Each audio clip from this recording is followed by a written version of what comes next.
রাফি ভাই এখন কি দেখবো আমরা? আমরা আজকে দেখতে পারবো এখানে 4x6 এর ওয়াল সিনারি, একটু গ্রিনের মধ্যে একদম ন্যাচারাল সিনারিটা।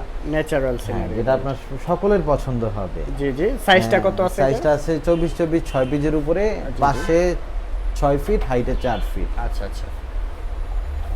তো এগুলা প্রাইস জানতে হলে তো ফোন করতে হবে। অবশ্যই আপনি যোগাযোগ করবেন, আমরা আপনাকে যতটা সম্ভব। আচ্ছা, নিচের দিকে কি টাইলস মূলত? এগুলো হচ্ছে আপনার ফ্লোরের টাইলস, 24x24 বাসাবাড়ির জন্য। বিভিন্ন কালার আছে, ডিজাইন আছে, জেনারেল ফ্লোরের জন্য এগুলো। জি, উপরের দিকে এই পাশে উপরে এইটা নিতে পারেন পিঙ্ক কালারের মধ্যে। এটা একটা পপুলার আইটেম। পপুলার, হ্যাঁ, বাংলাদেশে খুবই জনপ্রিয় একটা ওয়াল সিনারি। আচ্ছা। এটা বেশিরভাগ বাসাবাড়িতে ইউজ আর হয়। ওই পাশে যে এটা কালেকশন হচ্ছে রেডিয়াম 6 পিসের ওয়াল সিনারি। জি জি। হ্যাঁ, এটা 24x24, এটার মধ্যে আমাদের রেডিয়ামও আছে, 3Dও আছে। 3D পাওয়া দুইটাই যাবে। আছে। আচ্ছা, এই পাশে যেগুলো আছে? এই পাশে এগুলো হচ্ছে কাবা মদিনা, ওটা হচ্ছে ওয়াল সিনারি। এগুলো আচ্ছা, দুইটা কালারেরই হয়ে থাকে, ব্লু আর এটা হচ্ছে মেরুন। আচ্ছা আচ্ছা। আপনি যেটা খুশি নিতে পারবেন। আপনি ওইটাই